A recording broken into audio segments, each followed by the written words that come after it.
ಬೀದಿಗಳೆಲ್ಲ ಕಡೆಗೆ ತೋರಣಗಳಿಂದ ಅಲಂಕೃತಗೊಂಡಿವೆ. ಹಾದಿಯಲ್ಲೆಲ್ಲ ಬಣ್ಣ ಬಣ್ಣದ ರಂಗೋಲಿಗಳು ರಾರಾಜಿಸುತ್ತಿವೆ. ಸುಮಂಗಲಿಯರು ರೇಷ್ಮೆ ಪಿತಾಂಬರಗಳನ್ನು ಉಡುತ್ತು ಅತ್ತಿನಿಂದ ಓಡಾಡುತ್ತಾ ಮೆರೆದಾಡುತ್ತಿರುವರು. ಏನಿ ಸಂಭ್ರಮ, ಯಾಕೆ ಸಡಗರ? ರಾಮರಾಜ್ಯ ಶ್ರೀರಾಮಚಂದ್ರನಿಗೆ ಪಟ್ಟಾಭಿಷೇಕ. ರಾಮರಾಜ್ಯ ರಾಮರಾಜ್ಯ ರಾಮರಾಜ್ಯ. ಏನು? ಶ್ರೀರಾಮಚಂದ್ರನಿಗೆ ಪಟ್ಟಾಭಿಷೇಕವೇ? ಕೂಡಲು ನಡೆಯಲೇ ಕೂಡದು. ಶ್ರೀರಾಮಚಂದ್ರ ಬಾಲ್ಯದಲ್ಲಿ ನನ್ನ ಬೆನ್ನಿಗೆ ಬಾಣ ಹೂಡಿ ಓಲುಮೆನ್ನು ಮಾಡಿದೆಯಲ್ಲವೇ, ಅದಕ್ಕೀಗ ತಕ್ಕ ಸೇಡು ತೀರಿಸಿಕೊಳ್ಳುತ್ತೇನೆ. ಶ್ರೀರಾಮಚಂದ್ರನಿಗೆ ಪಟ್ಟಾಭಿಷೇಕವಂತೆ, ರಾಮರಾಜ್ಯವಂತೆ. ಕನಸಿನಲ್ಲಿ ಕಾಣಬೇಕು ಆ ರಾಮ ರಾಮರಾಜ್ಯವನ್ನು.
ಬರಲಿಲ್ಲ.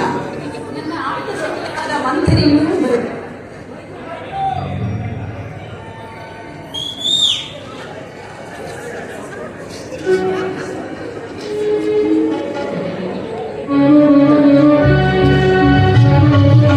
ರಾಮೇಶ್ವರನು ಏಕೋ ಬರಲಿಲ್ಲ.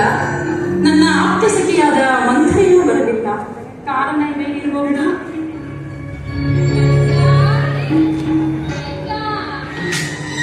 ಕೈಕಾದೇವಿ, ಮಂಥರ, ಸುಭಾಗಮನವೇ, ಏನು ಸಂತಾಪದ ವಿಚಾರವನ್ನು ತಂದಂತಿದೆ? ಕೈಕಾ, ಶ್ರೀರಾಮಚಂದ್ರನಿಗೆ ಪಟ್ಟಾಭಿಷೇಕವಂತೆ. ವಿಚಾರ ನಿನಗೆ ತಿಳಿಯೋದು? ಶ್ರೀರಾಮಚಂದ್ರನಿಗೆ ಪಟ್ಟಾಭಿಷೇಕವೇ? ಎಂತಹ ಶುಭ ಸಮಾಚಾರವನ್ನು ತಂದಿರುವೆ. ಬಹಳ ಸಂತೋಷ. ಮಂಥರ, ಇದು ಇಡೀ ಕಂಠೀಹಾರವನ್ನು ಬಹುಮಾನವಾಗಿ ನೀಡಿದೆ. ಏನಮ್ಮ ಇದು? ನಿನ್ನ ಸವತಿಯ ಮಗನ ಪಟ್ಟಾಭಿಷೇಕದ ವಿಚಾರವನ್ನು ಕೇಳಿ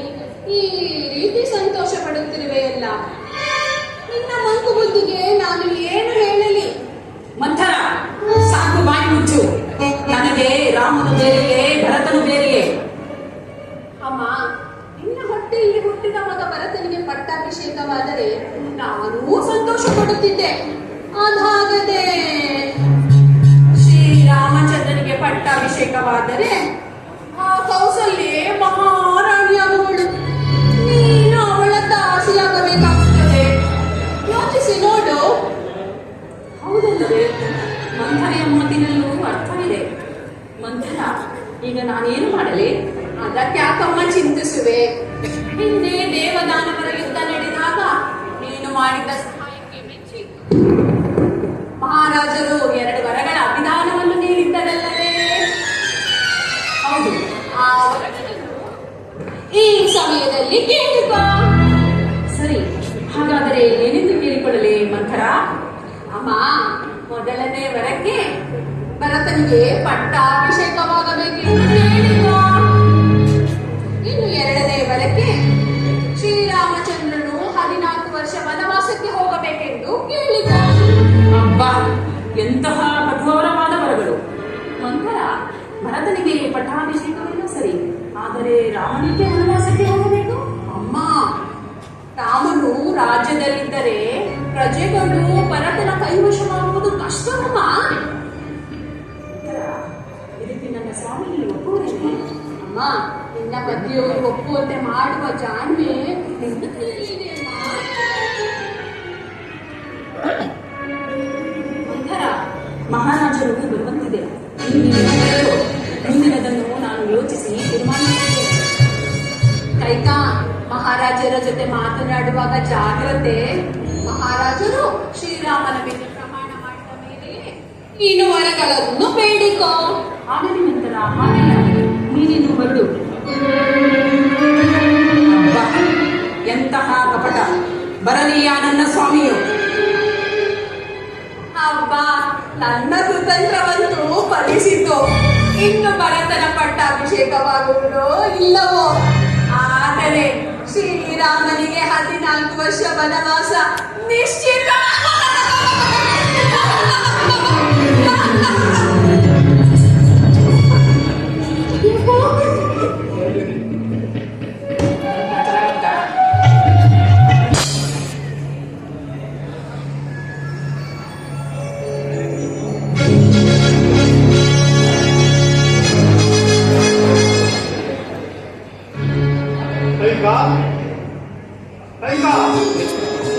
ಕೈಕಾದೇವಿ,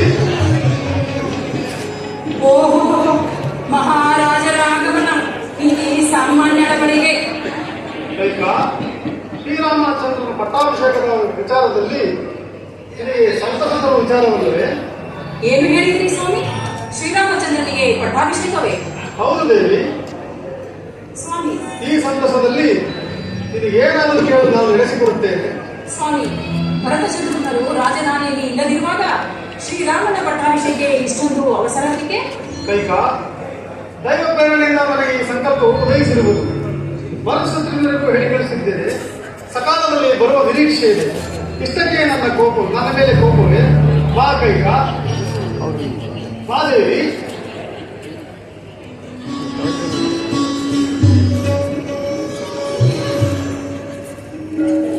ಇಲ್ಲಿ ನೋಡು, ನನ್ನ ಸಂತೋಷಕ್ಕೆ ಪಾರವೇ ಇಲ್ಲ. ಕೈಕಾ, ಶ್ರೀರಾಮನ ಪಟ್ಟಾಭಿಷೇಕದ ಸಂದರ್ಭದಲ್ಲಿ ಇದು ಏನು ಬೇಕು ಎಂಬುದನ್ನು ಕೇಳು, ನಾನು ನಡೆಸಿಕೊಡುತ್ತೇನೆ. ಸ್ವಾಮಿ, ಏನು ಕೇಳಿದ್ರು ನಡೆಸಿಕೊಡುವಿರಾ? ಓ, ಅಗತ್ಯವಾಗಿ.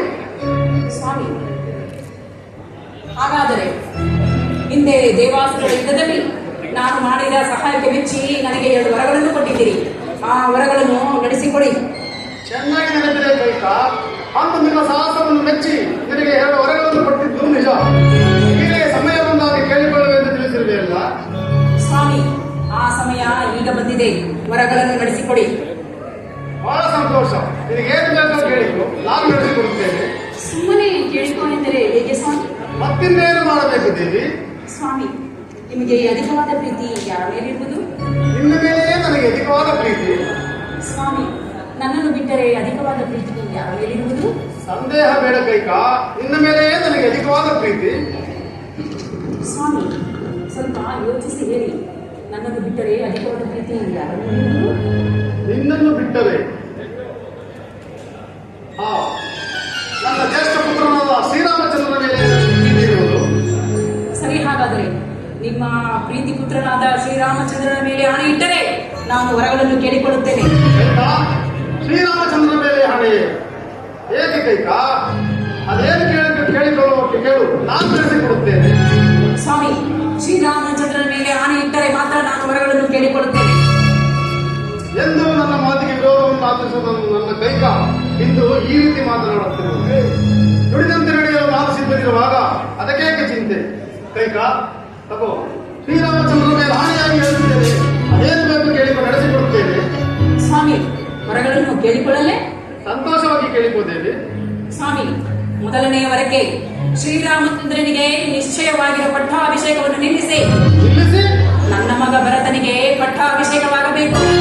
ಹೇಳ ಕೈಕ, ಎಂತಹ ಕಠೋರ ವರಗಳನ್ನು ಕೇಳುತ್ತಿರುವೆ. ಕಠಿಣ ಮನಸ್ಸಿನಿಂದ ಇಂಥ ವರಗಳನ್ನು ಕೇಳಬೇಡ. ನಿನ್ನ ಸಂತೋಷಕ್ಕಾಗಿ ಭರತನಿಗೆ ಪಟ್ಟಾಭಿಷೇಕ ಮಾಡುತ್ತೇನೆ. ಆದರೆ ನನ್ನ ಪ್ರೀತಿಯ ಪುತ್ರ ಶ್ರೀರಾಮನನ್ನು ವನವಾಸಕ್ಕೆ ಕಳುಹಿಸುವಂತೆ ನನ್ನನ್ನು ಪ್ರೇರೇಪಿಸಬೇಡ ಕೈಕ. ರಾಮನ ಮೇಲೆ ನಿನಗೇಕೆ ಈ ಹಠ, ಏತಕ್ಕೆ ಈ ಛಲ? ಸ್ವಾಮಿ, ನನ್ನ ಎರಡನೆಯ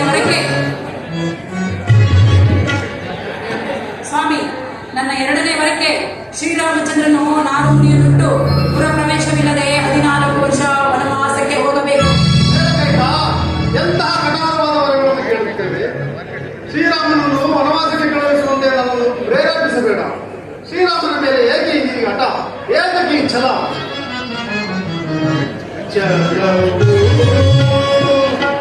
ರಾಮನನ್ನು ಬೇಡ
ಸ್ವಾಮಿ, ನಿಮ್ಮ ಮಾತನ್ನು ನಾನು ಕೇಳತಕ್ಕವಳಲ್ಲ.